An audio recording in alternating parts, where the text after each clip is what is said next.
ça ne vous a pas échappé, il y a un certain nombre d'observatoires qui se sont créés au fil des années et qui sont des observatoires qui présentent une cohérence d'ensemble et globale.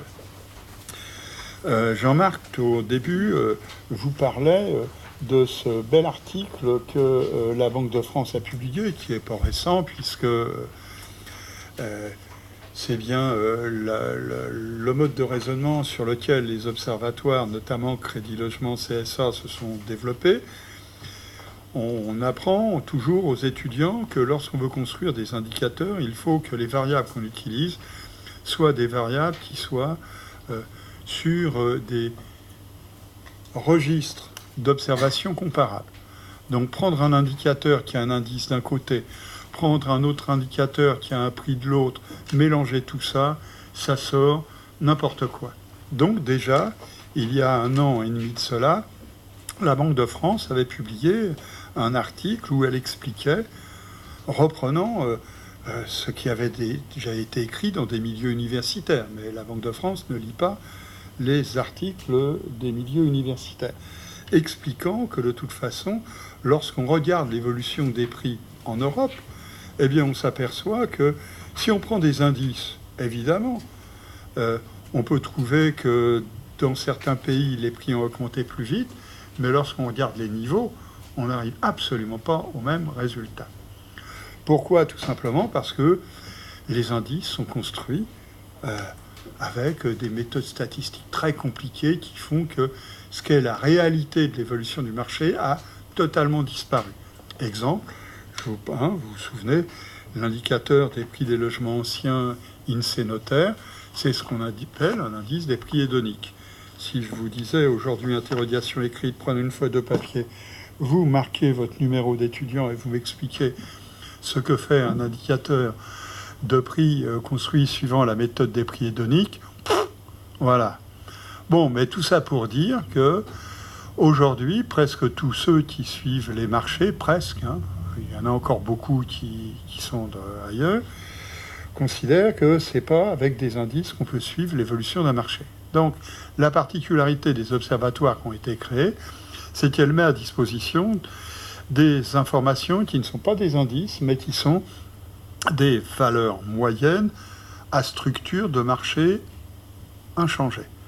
C'est important, c'est ce qu'on apprenait avant, ça s'appelle des indices Lasper ou des indices Pache en fonction des modes de référence qu'on prend pour calculer la période de référence. Mais rentrons pas dans le détail de cela. Disons simplement, on a d'un côté un indicateur Crédit Logement CSA et qui s'est associé avec un autre observatoire qui est les prix immobiliers.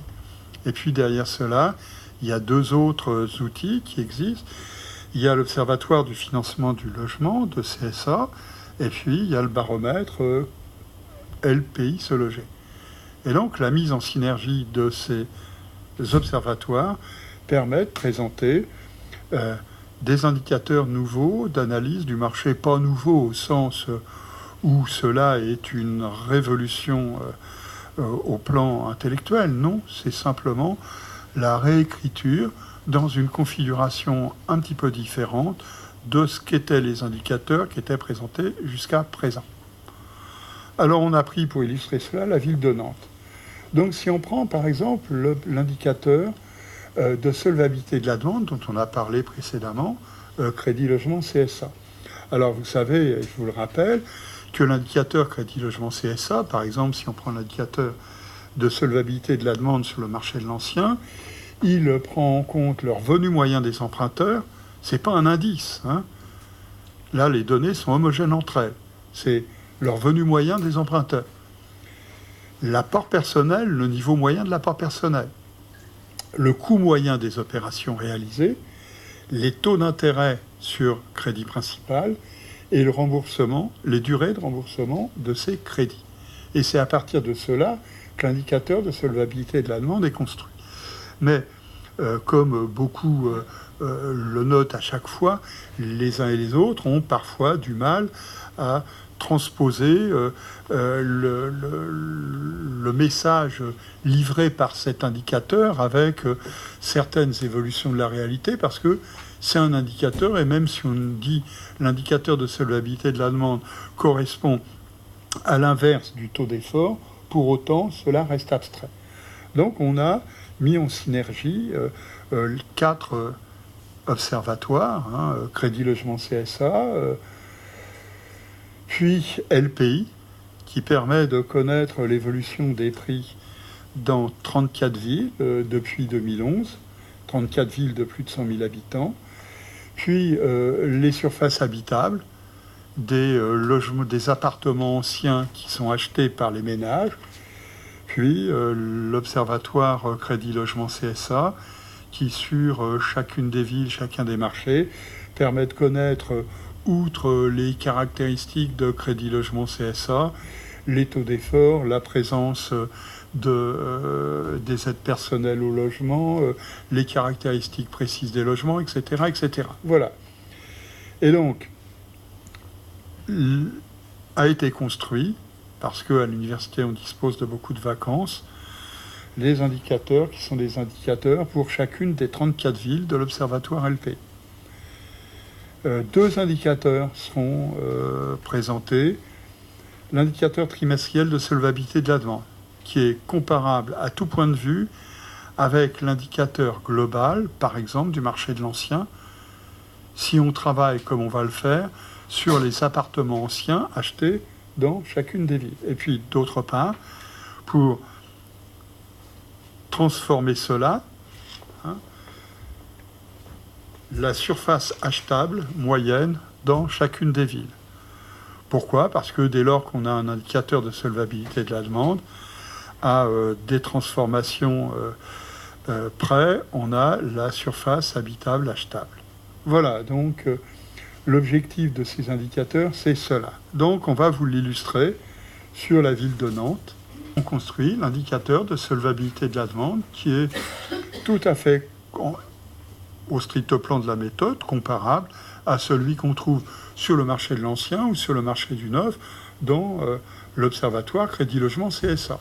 Et qui est tout à fait comparable parce qu'ils ont presque tous les éléments, sauf qu'il leur en manque encore quelques-uns, qui est tout à fait comparable à l'indicateur que la Banque de France a choisi maintenant de mettre en avant. Alors, qu'est-ce qu'on voit lorsqu'on construit cet indicateur sur la ville de Nantes ? Eh bien, la baisse des prix des logements, qui s'était constatée jusqu'à la fin de l'année 2014, c'est le contre-coup de la loi Allure, a permis une amélioration de l'indicateur de solvabilité de la demande. Jusqu'alors, l'indicateur de solvabilité de la demande était resté au point bas, d'accord. À partir de 2014, la baisse des prix permet à l'indicateur de remonter. La remontée va bénéficier de la baisse des taux, de l'allongement des durées. Et on va parvenir donc en 2015, 2016, début 2016, à des niveaux d'indicateurs de solvabilité particulièrement élevés. Vous pourrez d'ailleurs vérifier au passage que le profil de l'indicateur est tout à fait comparable. Il y a les spécificités pour la ville de Nantes, mais il est tout à fait comparable. Les spécificités pour la ville de Nantes viennent du fait que ici on prend les revenus moyens de ceux qui achètent à Nantes. On prend les taux d'intérêt sur la ville de Nantes. On ne prend pas des taux d'intérêt avec un truc moyen qui est une hypothèse, je prends une durée, etc. On prend la durée moyenne sur la ville de Nantes, les prix sur la ville de Nantes, etc.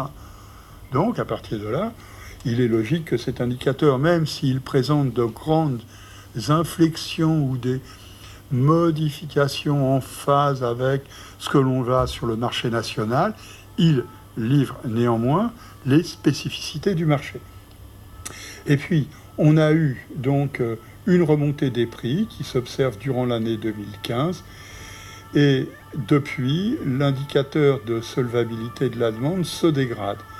Il se dégrade, pour autant, compte tenu, et on va y revenir, de la vitesse à laquelle les prix remontent sur la ville de Nantes, eh bien, l'indicateur s'est mollement dégradé. Il reste même à haut niveau, au-dessus de la moyenne que l'on a pu constater au cours des dernières années. Donc voilà, on part, indicateur de solvabilité de la ville de Nantes. Mais ça dit rien, parce que même si je vous dis, on a choisi de faire basse 100 en 2012, vous allez me dire, ouais, c'est quoi la basse 100 en 2012 ? On va donc associer à cet indicateur la surface habitable achetée. En arrière-plan, pour bien voir les liens qui existent entre les indicateurs, je vous ai remis, en faisant un changement d'échelle tout et tout, d'accord, je vous ai remis l'indicateur de solvabilité de la demande précédent. C'est logique, finalement, c'est logique, puisque si l'indicateur de solvabilité de la demande est très élevé, les ménages peuvent acheter beaucoup plus, des logements plus vastes, tout et tout. Et puis, si l'indicateur de solvabilité de la demande, il n'est pas terrible, les surfaces achetables sont beaucoup plus faibles. Donc, en moyenne, sur la ville de Nantes, on est à 60,7 mètres carrés depuis 2011. Et si on prend maintenant, avant 2013, on achetait 59 mètres carrés. D'accord ? Depuis 2015, avec l'amélioration des conditions de crédit, etc., on achète de l'ordre de 63 mètres carrés et 62 mètres carrés au début de l'année 2017. Voilà. On est tout de même sur une surface achetable supérieure de 3 à 4 mètres carrés. C'est énorme, c'est une demi-pièce, presque une demi-pièce, allez, on va... Mais il est clair, si on prenait Paris, ce serait plus petit. Si on prenait en revanche Limoges, ce serait plus grand. D'accord ? Et là, on vous développe la méthode sur Nantes. Alors, derrière cela, il est évident que la remontée des prix a été essentielle. LPI, donc, permet de suivre l'évolution des prix des appartements anciens à Nantes. Voilà, donc... l'évolution est essentielle. Et il est clair que le mouvement de baisse des prix que l'on avait connu sur Nantes, comme on le disait tout à l'heure, on en a vu les conséquences sur l'indicateur de solvabilité de la demande et sur la capacité à acheter sur le marché correspondant. En revanche, depuis l'été 2015, les prix remontent à Nantes, comme partout en France, dans toutes les grandes villes. Et depuis le début de l'année 2016, la hausse moyenne, c'est d'ailleurs celle du premier trimestre 2017 aussi, la hausse moyenne des appartements anciens, c'est plus 6,4%. Donc ça signifie que le mouvement de hausse des prix que l'on constate va sans aucun doute, et c'est ce que l'on avait vu, affecter le niveau de la surface achetable. Bon, alors maintenant, on va essayer de résumer cela. D'accord ? Voilà. On prend les indicateurs. Et puis, ce dernier indicateur, la surface achetable, qui est celui sur lequel on communiquera à l'avenir. D'accord ? On peut vous mettre l'indicateur de solvabilité de la demande. Vous allez dire, ouais, mais à quoi ça correspond, etc. Donc, surface achetable. Cet indicateur, il synthétise 4 catégories d'informations par leur niveau et par leur évolution. Le taux d'apport personnel des emprunteurs, le prix au mètre carré de la surface habitable, la durée des crédits accordés, les taux d'intérêt. Sur chacun de ces indicateurs, on peut regarder ce que ça fait. On aurait pu le faire, d'accord ? On peut. Donc, par exemple, si on prend l'apport personnel, depuis 2014 jusqu'au début de l'année 2016, le taux d'apport personnel a baissé partout. Sur Nantes, il a baissé aussi. Et en gros, depuis le début de l'année, depuis un an maintenant, le taux d'apport personnel s'est stabilisé, relativement stabilisé. Alors, que fait une diminution du taux d'apport personnel ? Ça produit deux effets opposés. Ça, c'est la théorie, comme on dit. D'abord, si on baisse l'apport personnel, ça peut permettre un élargissement des clientèles potentielles. Oui, parce que ça signifie que les établissements affichent des exigences, entre guillemets, à l'égard des emprunteurs qui sont moins grandes. Donc ça signifie que le marché s'élargit.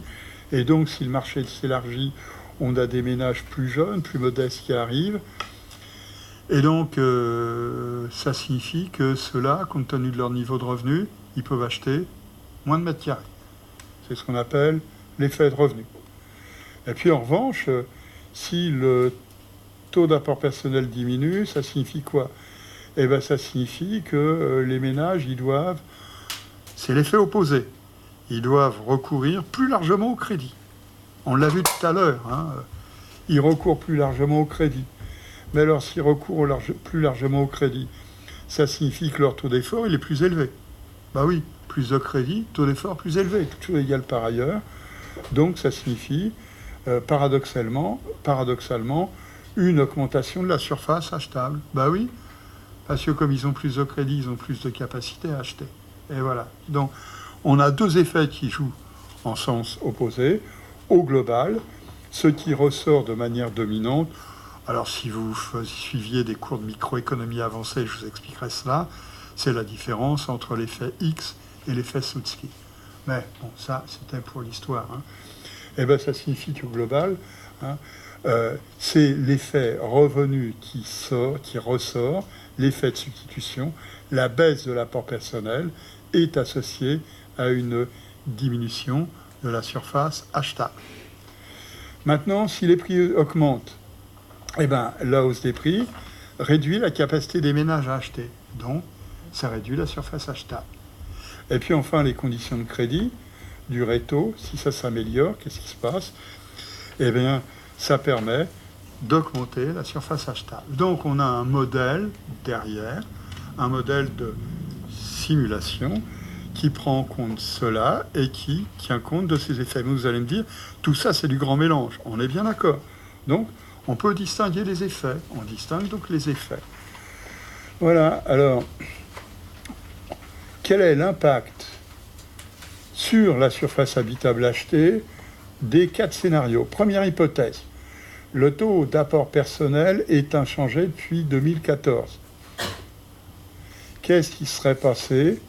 Eh bien, ça signifie que, c'est l'effet taux d'apport personnel, les ménages, ils auraient acheté plus des logements plus vastes. Pourquoi? Parce que le marché ne se serait pas élargi. Des ménages à revenus plus élevés seraient restés sur ce marché. La surface achetable aurait été plus large. De combien? Oh, ben, on le voit, d'à peu près 4 mètres carrés. Hein. Maintenant, deuxième hypothèse, qu'est-ce qui se serait passé s'il n'y avait pas eu de remontée des prix? Ben oui, c'est important la remontée des prix. Ah ben, s'il n'y avait pas eu de remontée des prix, alors là, ça crève les plafonds. Hein. C'est-à-dire aujourd'hui, on pourra acheter 6 mètres carrés de plus que ce qu'est la réalité. L'effet prix de l'immobilier est un effet important. Hein. Ça signifie que l'augmentation des prix a conduit à une diminution de 6 mètres carrés des surfaces achetables. Et amélioration des conditions de crédit. Alors on n'augmente pas la durée, donc on neutralise l'effet d'augmentation des durées, et puis on ne baisse pas les taux d'intérêt, on neutralise. Qu'est-ce qui serait passé au total? Eh bien, la baisse des taux d'intérêt, finalement, elle a permis un accroissement de 8 mètres carrés de la surface habitable. 8 mètres carrés. Considérable. Et l'allongement des durées, à lui tout seul, 3 mètres carrés. Ça signifie que les allongements plus baisse des taux, c'est 11 mètres carrés d'augmentation de surface. Considérable, c'est ce qu'on dit en permanence depuis un certain nombre de temps. Ça, c'est sur Nantes. Je ne vous dis pas sur Paris. Je ne vous dis pas sur Limoges. Je ne vous dis pas, etc. C'est une autre histoire. Donc voilà, globalement, le modèle permet d'étudier la sensibilité de la surface achetable aux évolutions qui sont intervenues. Donc, on prend le premier trimestre 2016, on se dit qu'est-ce qui s'est passé, parce que depuis un an, en gros, il s'est passé quelque chose, ben voilà, on vous le résume. Depuis 2015, la capacité des ménages à acheter se maintient à haut niveau. Hein, c'est ce qu'on avait vu tout à l'heure. Elle a bénéficié d'une amélioration des conditions de crédit, blablabla. En août, depuis le premier trimestre, la plupart des évolutions se sont renforcées, les prix ont monté, tout et tout. Bon, ainsi, pour une surface de 60 mètres carrés achetée au premier trimestre 2016, la baisse des taux a permis une hausse de 3 mètres carrés. Là, c'est pas depuis 2014, hein, c'est depuis début 2016 seulement. Ça a permis une hausse de 3 mètres carrés de la surface à acheter.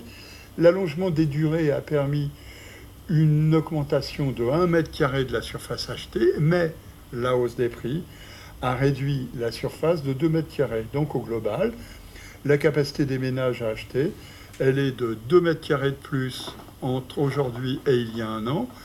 Et on vous expliquera à l'avenir d'où vient cette évolution. Voilà. C'est-à-dire qu'en fait, ce qu'on va vous présenter à partir de juillet prochain, c'est les 34 villes du baromètre LPISologer, les 34 villes, et on vous traduira l'impact de l'évolution des conditions de crédit, l'impact de l'évolution des revenus des ménages, l'impact de l'évolution des blablabla sur le thème, sur chacune des villes. Nous avons aujourd'hui 62 mètres carrés, nous avions il y a un an 60 mètres carrés, et au global, d'où vient l'augmentation, d'où vient cette modification? Eh bien, taux 3 mètres carrés en plus, durée 1 mètre carré en plus, prix 2 mètres carrés en moins. Étant entendu, je vous le répète, qu'entre Paris et Limoges, vous vous doutez que le monde n'est pas exactement le même. Voilà. Donc voilà, le monde progresse et l'analyse des marchés est une analyse qui est maintenant microspatialisée et qui permet donc d'étudier ce que sont les tensions, l'émergence des tensions et la manière dont elles se propagent sur chacun des marchés. Voilà, donc aujourd'hui, ce qu'on voulait vous présenter, une méthode, tout existe, et donc en juillet prochain, nous vous présenterons la carte de France des surfaces achetables.